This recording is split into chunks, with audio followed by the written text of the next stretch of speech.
NS Concept, au 12 rue Régal à Nîmes. Réservez dès à présent votre créneau. Ils sont ouverts du lundi au samedi sans interruption. Costume sur mesure à partir de 349 €. Un conseiller styliste vous accueille sur rendez-vous et vous guide. L'univers du sur-mesure est à votre portée. Un délai de confection vous sera demandé entre 4 et 6 semaines.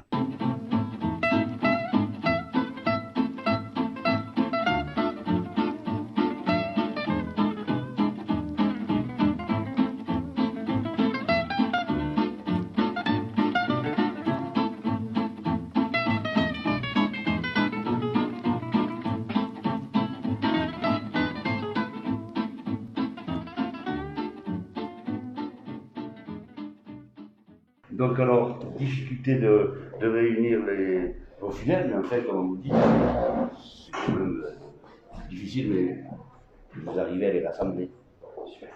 Vous les rassemblez ou pas? On n'arrive pas à les rassembler dans nos lieux publics. Dans les lieux publics. Oui, depuis peu de temps. C'est pareil pour les mosquées. Oui, c'est la même chose. Donc, on a eu un premier confinement, Seigneur. Donc, je sais que l'Église catholique a profité de la technologie, comme on dit. Donc, les réunions à la mosquée, c'était impossible. Donc, il fallait rester en communication avec les fidèles. Donc, on a fait des visios, surtout le vendredi. Donc, tous les vendredis pendant le confinement, donc on a fait ça en continuité.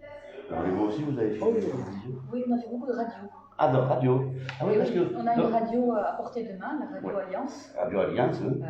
Quelle est la fréquence de Radio Alliance sur 103.1 FM. FM 103.1. Voilà, très bien. Qui se situe rue Auguste, je crois. Non, rue Brousson, en face d'Action Carré, à côté. Oui, c'est à côté de la rue Auguste. Voilà. Et puis on a fait 2 cultes YouTube. Il fallait s'y mettre. Enfin, on a voulu s'y mettre pour Pâques et pour Pentecôte.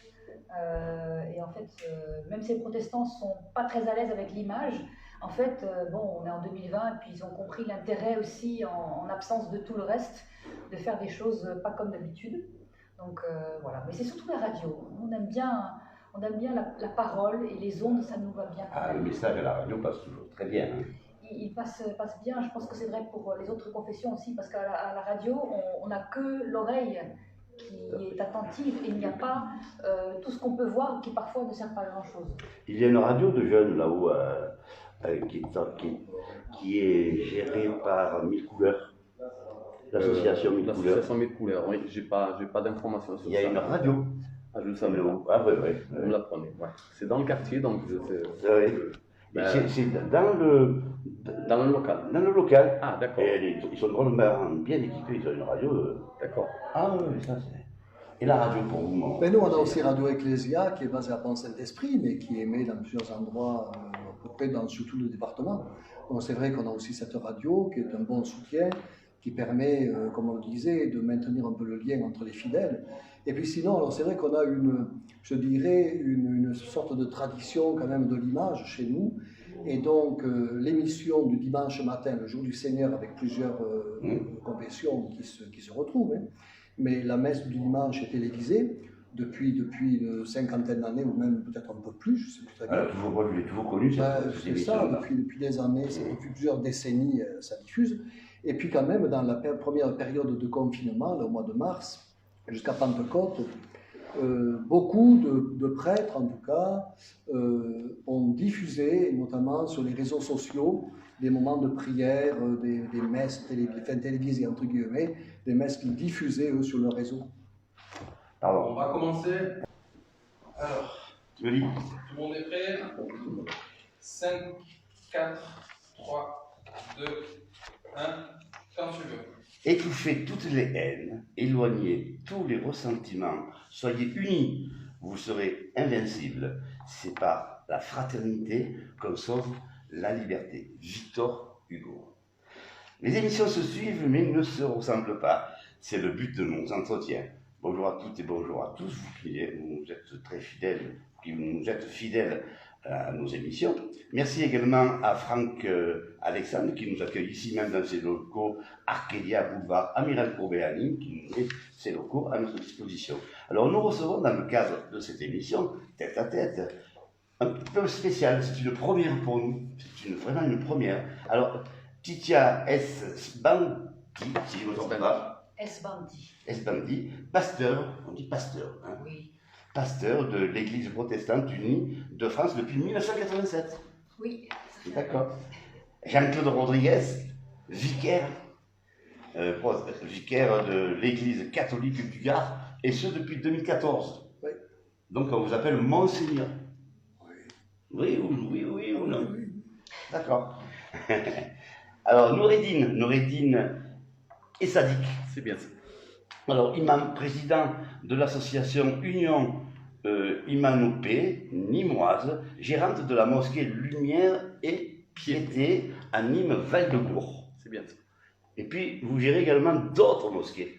Enfin, je ne gère pas d'autres mosquées, mais je suis président qu'on a créé un collectif qui s'appelle Collectif des mosquées du Gard. Donc chacun gère sa mosquée comme il veut, mais on fait des choses ensemble. Merci, bonjour à tous nos invités. Et vraiment, soyez les bienvenus dans cette émission où on va aborder tous les sujets, vous verrez, avec tolérance et respect de tout le monde. Et ça, c'est important, j'y tiens particulièrement. Et je crois que vous aussi, n'est-ce pas? Bien sûr.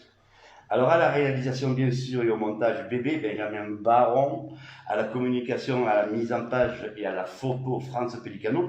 Et aujourd'hui, en collaboration, nous avons Max qui est avec nous, le barbu, qui vient nous aider un petit peu, qui vient surtout aider Benjamin. Alors, vous savez que nous avons toujours, et ça on y tient également, on demande à nos invités beaucoup de cœur et beaucoup de griffes. Alors, on va commencer par la dame, par la pasteur. Alors, votre coup de cœur et votre coup de griffe. Qu'est-ce que vous pouvez nous... Et ça ouvrira peut-être toute la discussion.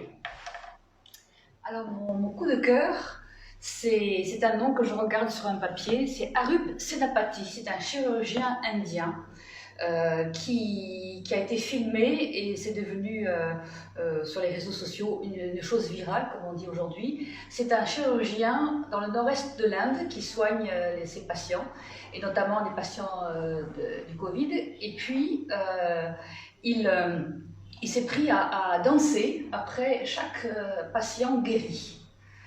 Comme une sorte de gratitude, de geste de reconnaissance, de joie d'avoir pu réussir à sauver ces patients, et aussi pour leur donner le moral. C'est ainsi que cette vidéo est parue il y a quelques jours, et j'ai trouvé ça tout à fait bouleversant et extraordinaire. Je me suis dit, là, il y a une grâce, une élégance combinée avec le sens de l'autre et la fraternité et la beauté. Et il fait ça régulièrement, et puis c'est des danses un peu comme Michael Jackson, il paraît. C'est des mouvements des années 60, et puis c'est des choses un peu indiennes, enfin c'est sa façon à lui. Ça dure quelques minutes, et il fait ça dans son costume de chirurgien, donc on dirait un peu un cosmonaute qui danse comme ça de manière totalement surréaliste. Et donc ça passe sur les réseaux sociaux? Oui. Et si vous cherchez chirurgien danse en Inde, vous trouverez tout de suite son témoignage. Et j'ai trouvé ça vraiment... merci de nous le signaler, oui. Et votre coup de griffe? 6 coups de griffe, il y a. Ah ben bien sûr, enfin, comment pourrait-il ne pas y en avoir?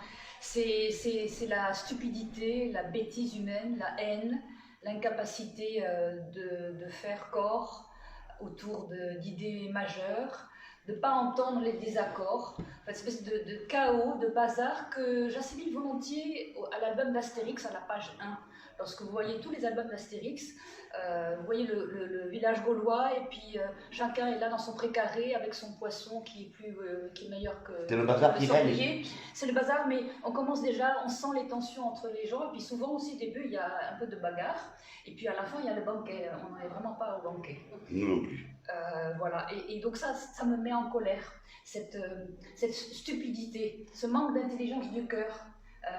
C'est-à-dire dans quel sens cette stupidité? Et bien que chacun veut dire, exister plus que l'autre et dire moi et je vais te convaincre, et puis toi tu es offensé, toi tu ne penses pas comme ça, toi tu veux ceci, et bien moi je veux ça en jeu, une espèce de coq qui se tourner autour de lui-même, une espèce de mégalomanie ou d'égocentrisme exacerbé, et qui n'entend pas que l'on peut avoir un autre avis. Et ça, pour moi, c'est extrêmement Ce n'est grave. pas aujourd'hui, ça, quand même. Non, mais là, j'ai l'impression que il y a un étalage sur la place publique. Merci. Noureddine, ton coup de cœur et ton coup de griffe. Alors, mon coup de... Ah, je me suis permis de te tutoyer. Il n'y a pas de souci, avec plaisir, Patrick.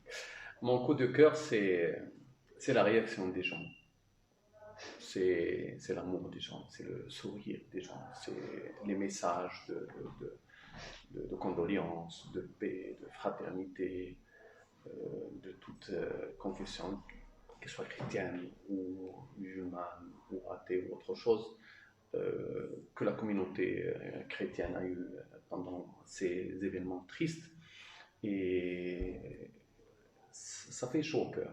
Ça fait chaud au cœur parce que il y a d'autres personnes qui essayent de trancher, de frapper, de diviser si on veut. Mais la capacité humaine à faire la différence ou ça ne serait-ce qu'aimer prend le dessus. Et ça fait chaud au cœur. Et ton coup de griffe? Mon coup de griffe, c'est le traitement médiatique malheureux et très malheureux que nous recevons et que reçoivent d'autres religions, en l'occurrence la religion catholique. Et c'est pas du tout. Voilà, j'ai pas. On partage tout à fait ce point de vue. Alors, Jean-Claude, votre coup de cœur? Ah bon, mon coup de cœur, écoutez, il n'est pas lié à l'actualité. Encore que, il pourrait l'être, sous certains aspects. Mais mon coup de cœur, depuis des années, c'est comme ça, c'est le chemin de Saint-Jacques-de-Compostelle.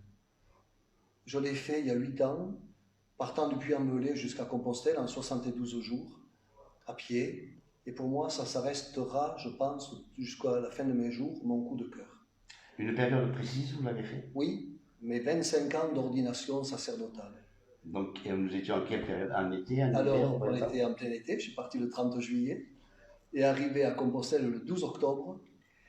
Mais une expérience absolument fabuleuse, et notamment une expérience fabuleuse de fraternité entre les personnes qui se rencontrent sur le chemin, en sachant que la première langue du chemin, c'est l'anglais, que je ne parlais absolument pas, mais l'être humain est absolument fabuleux. Dans certaines situations, il arrive à communiquer fraternellement. C'est moi, cette expérience-là m'a beaucoup marqué, de parler avec des personnes sur le chemin avec lesquelles on n'avait absolument pas la langue en commun. Et on arrivait quand même à parler. Il y avait quelque chose qui vous rassemblait obligatoirement. C'est ça. On arrivait à parler, on arrivait à communiquer par tous les moyens, avec un peu d'anglais, un peu d'espagnol, un peu de français, un peu d'italien, un peu de toutes les langues. On arrivait à se comprendre. Voilà, cette expérience-là, pour moi, elle est encore aujourd'hui fabuleuse et elle le restera. Bien, et un coup de griffe? Oh, mais mon coup de griffe, j'ai beaucoup hésité. Il y en a plusieurs, il y en a un que je vais taire, mais la minéralisation de certaines rues me déplaît beaucoup. Mais je préfère les espaces verts. Mais mon coup de griffe, le plus important, il va quand même à l'égoïsme, à l'état pur, dont la société aujourd'hui est marquée, profondément marquée. L'égoïsme à l'état pur, ou l'individualisme, si on préfère. Chacun vit pour soi. À l'état pur, oui. Chacun vit pour soi. Chacun ne regarde absolument pas son frère en humanité. Et ça, c'est vraiment mon coup de griffe. Voilà. Je dis souvent qu'on oublie qu'on est 7 milliards d'habitants sur Terre et qu'on se croit tout seul. Donc ça correspond un petit peu à ce que vous disiez tout à l'heure. Hein. Oui, aussi. Ça complète le tableau. Ouais. Donc, alors, une question à tous les trois. Quelle place ont les religions dans la société contemporaine? Et ça, c'est important. C'est important parce que les jeunes, viennent-ils vous rejoindre ou ne viennent-ils pas vous rejoindre? Est-ce que vous avez toujours les mêmes fidèles qui ont déjà un certain âge? Tu peux. D'accord. Donc, savoir la religion ne date pas d'aujourd'hui, c'est depuis la création de l'être humain. Donc, l'être humain est dirigé par la religion.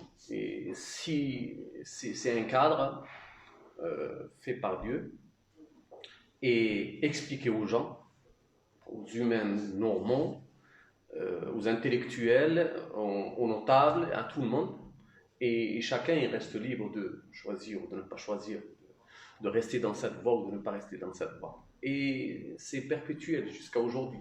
Donc il n'y a pas, répondant à votre question, il n'y a pas que des vieux qui suivent la religion, il n'y a pas que des jeunes qui suivent la religion, ce ne sont pas que des femmes, ce ne sont pas que des hommes non plus, c'est tout le monde, c'est tout âge. Voilà. Donc, vu que la religion, ça s'apprend du plus jeune âge, donc ça c'est héréditaire, et après on a d'autres personnes qui, à un moment ou à un autre de leur vie, ils se sont éloignés du cadre, ils reviennent, ou d'autres personnes, d'autres religions, qui arrivent à nous rejoindre. Et justement, lorsque un jeune s'en va du cadre, sort du cadre comme ça, le rôle de l'imam est important. Tout à fait. Pas le rôle, pas seulement de l'imam, c'est le rôle de l'institution, le rôle de la famille, le rôle du voisin, le rôle de l'école et de l'imam en particulier. Donc, à savoir que ce jeune qui est hors cadre, il ne va pas entendre l'imam parce que il ne va pas à la mosquée, donc il ne va pas l'entendre. Mais avec ce qu'on entend aujourd'hui, avec le voisinage, le copinage, donc... il va entendre ses parents exactement. Quand même. Mais est-ce que les parents jouent toujours le rôle qu'il faut sur l'éducation, par exemple? Sur l'éducation religieuse, d'abord il faut connaître sa religion. Pour pouvoir l'éduquer et l'apprendre aux gens, il faut la connaître. Or, il y a beaucoup de gens illettrés, il y a beaucoup de gens qui ne connaissent pas les fondements de la religion. Ce n'est pas facile pour eux, il ne faut pas leur en vouloir parce qu'eux-mêmes ils ne connaissent pas. Donc eux ils suivent, ils essayent de comprendre, ils essayent que leurs enfants les suivent, mais avec le climat social qu'on vit ici ou ailleurs, ce n'est pas seulement en Occident, c'est de partout. Les enfants essayent d'imiter leurs parents, mais ils apprennent. Et lorsqu'on tombe sur un imam qui prêche ou qui porte parce que ça existe, la haine. Alors, il faut qu'on différencie beaucoup de choses. Allons-y, excusez-nous. En Occident, peut-être auparavant, un imam pouvait parler en discrétion ou te dire des choses que lui-même, il ne connaît pas la gravité de ses mots, de son sujet.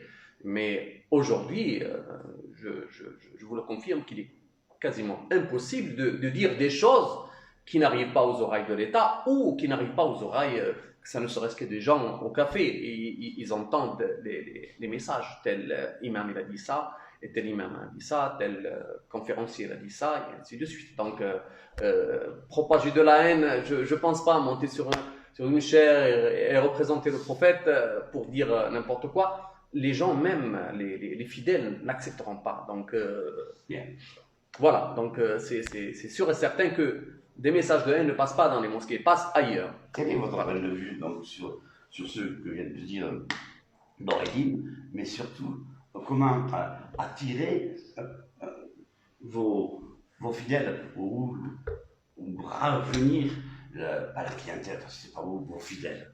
Comment les rajeunir? Dans l'église, c'est plus difficile, peut-être moins chez les protestants. Non, c'est pareil. Alors, Monseigneur. Bon, ça se tient, oui, c'est ça. Mais moi, j'ai bien aimé votre première question, c'est-à-dire est-ce que la religion fait partie de la société? Moi, je réponds à cette question, oui, bien sûr, en ce sens que, certes, nous sommes dans un État qui est laïque, mais la nation, elle ne l'est pas. La nation, elle est religieuse. Pourquoi? Parce que les êtres humains sont religieux dans le fond. Alors, qu'est-ce que la religion? Bien sûr, la religion, c'est ce qui permet d'être en lien, ce qui permet de relier. Évidemment, ce qui permet de relier à Dieu. Bon, moi, j'ai envie de dire que l'athéisme est aussi un genre de religion. C'est pour ça que je dis que la nation, elle n'est pas laïque, la nation, elle est religieuse. Alors maintenant, je vais me situer d'un point de vue, entre guillemets, plus catholique. Pourquoi je dis que la religion, oui, elle fait partie du monde, de la vie du monde? Mais tout simplement parce que, et je crois que l'imam a un peu dit cela tout à l'heure, parce que depuis la création, en ce sens que pour le chrétien, l'être humain, il est créé à l'image, à la ressemblance de Dieu. Et en conséquence, je définis moi souvent l'être humain comme cela en disant, il y a dans l'être humain comme un abîme que rien, sinon Dieu, ne peut venir combler. Voilà, et c'est en ce sens-là que je dis, bien sûr, la religion, elle est dans le monde. Et en ce sens-là aussi, je dis, eh bien, oui, si aujourd'hui nous avons des fidèles qui viennent vers nous, les jeunes et les moins jeunes, peu importe le nombre ne m'intéresse pas, mais si nous avons des fidèles aujourd'hui qui viennent, c'est parce que, eh bien, des fidèles finissent par se dire, mais ce vide-là qu'il y a en moi, qu'est-ce qui peut venir le combler? Et beaucoup se rendent compte que finalement Dieu seul peut venir le combler, ce vide qu'il y a en nous, cet abîme même qu'il y a en nous. Et des jeunes aussi viennent. Pourquoi? Mais parce qu'ils se disent, mais Dieu peut remplir ma vie, le Christ, Jésus peut remplir ma vie. Et donc ils viennent à la rencontre de ce Dieu, à la rencontre de Jésus. Et nous sommes là pour les aider à progresser, à cheminer. Moi aussi, j'ai envie de répondre à la question, donc, à quoi sert, est-ce que les religions servent à quelque chose dans la société, quelle est leur place? Et alors, je pense que dans la société contemporaine, surtout occidentale, il me semble que le christianisme sert à ne servir à rien. C'est-à-dire qu'on est dans une société où tout doit servir à quelque chose, où tout doit être productif. Vous faites ceci, mais c'est pourquoi faire? Et peut-être que la religion, le lien, la façon d'être par rapport à quelqu'un qui nous dépasse, qui est plus grand que nous, c'est un état, c'est un être et pas un avoir. C'est pas de la possession, c'est pas de la production, ça ne sert à rien dans le meilleur sens du mot rien, que j'aime beaucoup pour ce qu'il dit et non pas ce qu'il ne dirait pas. Pas pour le vide, mais pour un vide plein. Et je pense que dans la société déchristianisée, manque de repères, tout ce qu'on a déjà dit X fois, il y a ce manque de la part de tous, de se dire, mais je suis là, et il est bon que je sois là, il est bon que tu sois là, comme un arbre qui est planté là depuis X temps, et tu n'as pas besoin de te justifier, tu n'as pas besoin de mériter quelque chose, tu es simplement là, et il est bon que tu sois là. Et ça, à mon avis, c'est très important. Et la deuxième chose, c'est que, à mon avis, en tout cas, je parle pour l'Église protestante, pour les églises protestantes, en tout cas, il me semble que nous devons aller, c'est nous qui devons aller vers les autres, qu'ils soient jeunes ou pas. C'est pas les jeunes, les gens qui doivent venir à nous. Bien sûr, le lieu de culte représente le dimanche matin un lieu où les gens vont. Mais si nous, on reste dans notre précaré en disant ben, venez nous voir, on n'a pas répondu à notre mission. On doit sortir. Voilà. C'est bien de sortir. Mais moi, j'ai assisté à un culte comme ça. Une famille comme est arrivée. Mais le chien venait avec. Il y avait le chien qui suivait. C'est original, ça. On trouve ça dans une église ou dans une mosquée. Le chien qui vient, qui suit là. Ah oui. Alors si vous êtes dehors, ça ne pose aucun problème. Et là, j'en profite pour faire une parenthèse sur la joie que nous avons de pouvoir faire des cultes à l'extérieur, comme à l'époque du désert, etc. Mais au fond, on est à l'aise partout parce que Dieu est partout. Et donc, à ciel ouvert, c'est encore mieux. Et là, nous étions à l'intérieur, c'était Georges Fauché. Alors peut-être que, voilà, on s'y à l'intérieur, mais bon, voilà, ça... Ah, ça m'avait, non pas choqué, mais ça m'avait même réjoui parce que c'était original. Ils attirent tout le monde, même les chiens. Qu'est-ce que tu en penses, Noridine, des réflexions que nous avons? Ça vous fait sourire parce que je nous dis, il n'y avait aucune provocation là-dedans, c'était rigolo, voilà. Donc vous, tout le monde est bien accueilli, que ce soit la femme, que ce soit l'homme, bon, on ne va pas parler des animaux, mais donc tout le monde, les enfants. Est-ce qu'on vient dans une mosquée en famille? Oui, on vient dans une mosquée en famille ou seul. Et les jours des fêtes, on a deux grandes fêtes dans l'islam. C'est la fête de la fin du Ramadan et la fête qui vient juste après le pèlerinage, qui conclut le pèlerinage, c'est la fête du sacrifice. Ce sont deux fêtes où on vient en famille, que ce soit petit, grand, moyen, tout le monde doit venir. Et surtout dans nos pays d'origine, on ne prie pas dans les mosquées, sauf s'il pleut ou s'il neige ou si on prie à l'extérieur. Oui, s'il y a des endroits spécifiques pour prier les jours des fêtes. On ne le fait pas à la mosquée. Mais il y a la particularité que le climat ne le permet pas, ou quand les autorités, par exemple, ne le permettent pas non plus, ne donnent pas des autorisations à prier dehors, dans un stade, il est préférable de le faire en plein air. Les familles viennent.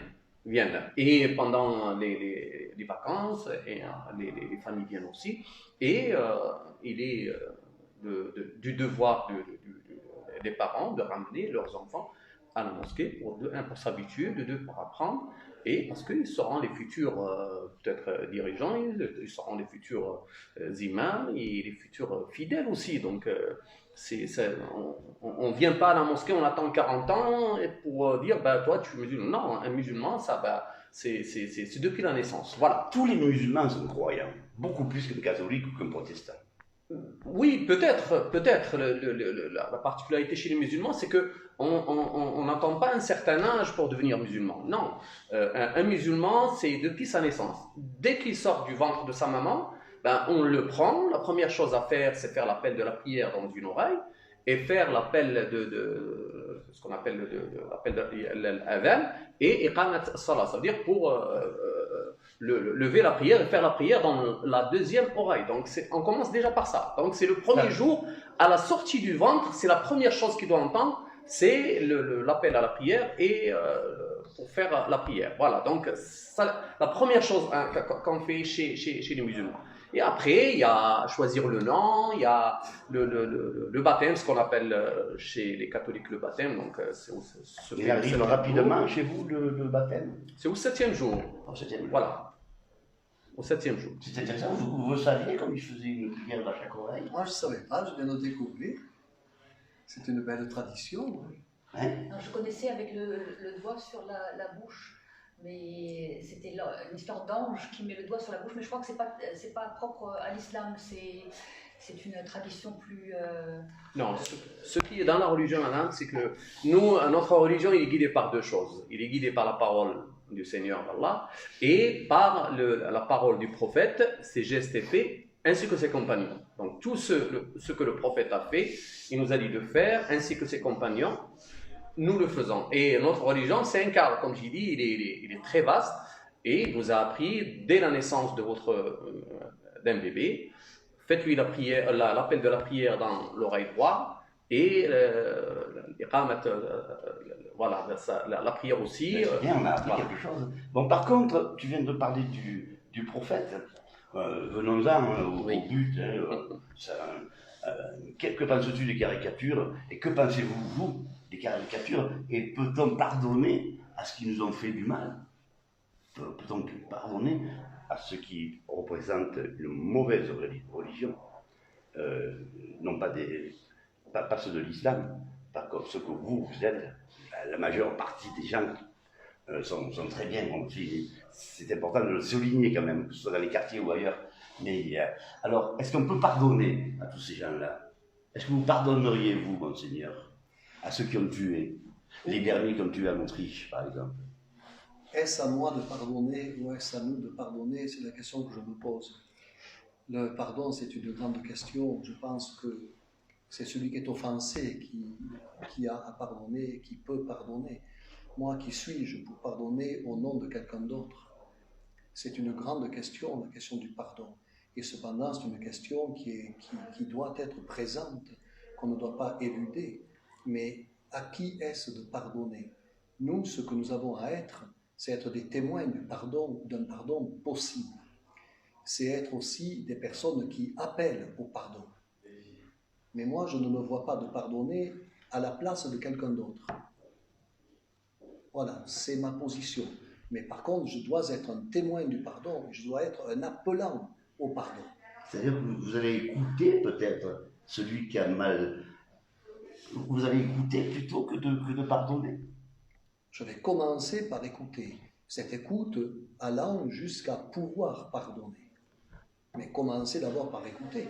Une personne qui vient demander pardon, on commence par l'écouter, si elle demande pardon. Même si le crime est horrible. Nous sommes les serviteurs de la miséricorde, on n'en est pas les dépositaires, on n'en est pas les propriétaires. Nous n'en sommes que les serviteurs. Qu'est-ce que vous en pensez, Laetitia? Moi, je rejoins totalement mon frère en Christ. Totalement. Je crois que c'est extrêmement important de ne pas parler à la place des autres, et on fait ça tout le temps et constamment, avec des grandes paroles et de la morale, on fait des leçons de morale en disant ce qu'il faut faire, Mais si on n'est pas concerné personnellement par ce pardon, par l'offense, qu'est-ce qu'on va faire? On doit plutôt se taire. Et l'écoute, c'est pas se taire, mais l'écoute, c'est vraiment de comprendre ce qui se passe et puis de laisser les choses se faire dans ce qu'elles ont comme possibilité de pouvoir faire. C'est-à-dire que le pardon possible, je le rejoins aussi complètement, parce que c'est plus important de dire que c'est possible que de dire faites-le, faites ceci, faites cela. Ce serait vraiment très prétentieux, extrêmement déplacé. Est-ce que tu arrives à rejoindre un petit peu ce qui vient d'être dit? Alors, parler du pardon. Alors, déjà, le pardon, avant cela, c'est pourquoi? est-ce qu'on a le droit de tout dire et de tout écrire sur le prophète? Alors, chaque être humain est libre de dire ce qu'il veut,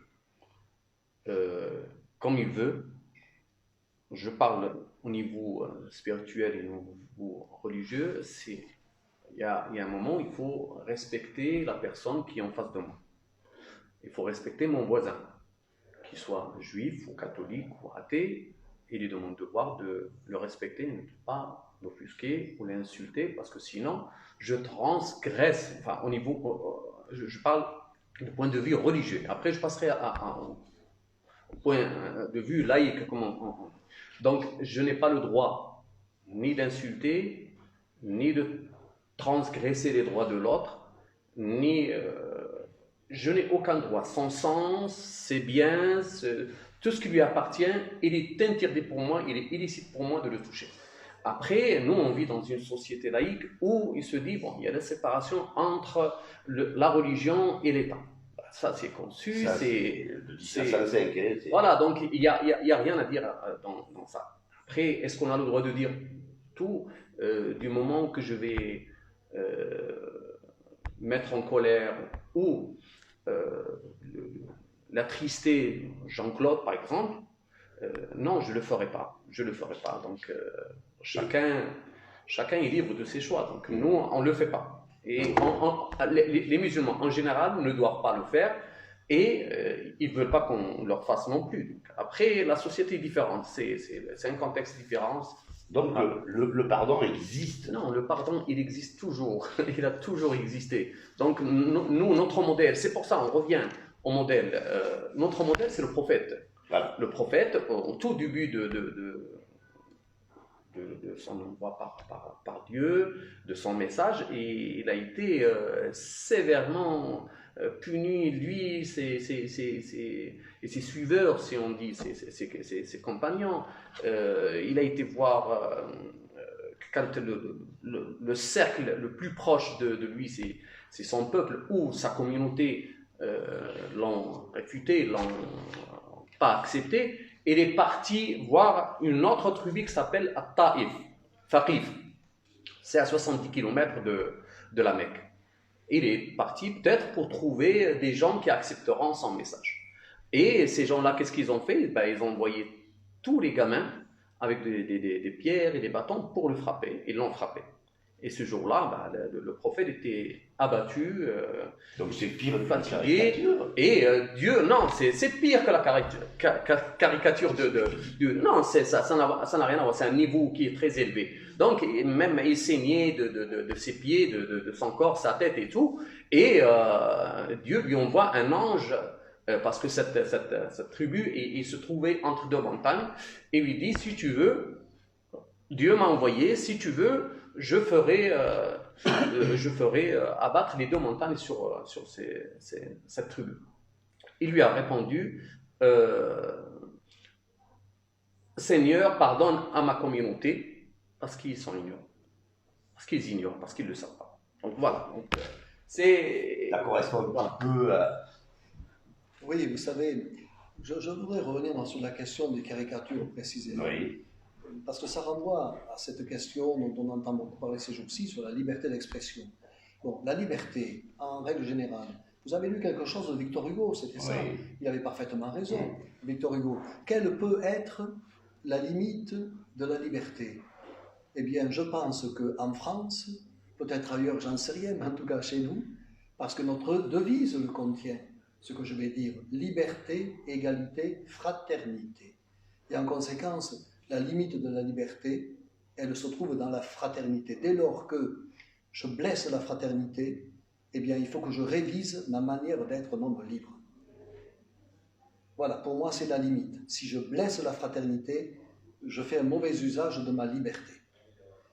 Voilà, et ce qui est caricature, à mon avis, peut entrer dans cette manière de voir. Il y a à Toulouse, monseigneur de Le Gall avait dit qu'il fallait arrêter avec ces caricatures parce que ça posait trop de problèmes aux religions en général. Récemment, là. Mais pour quelle raison? Parce que ce qui est religieux, ça atteint l'intimité de l'être humain.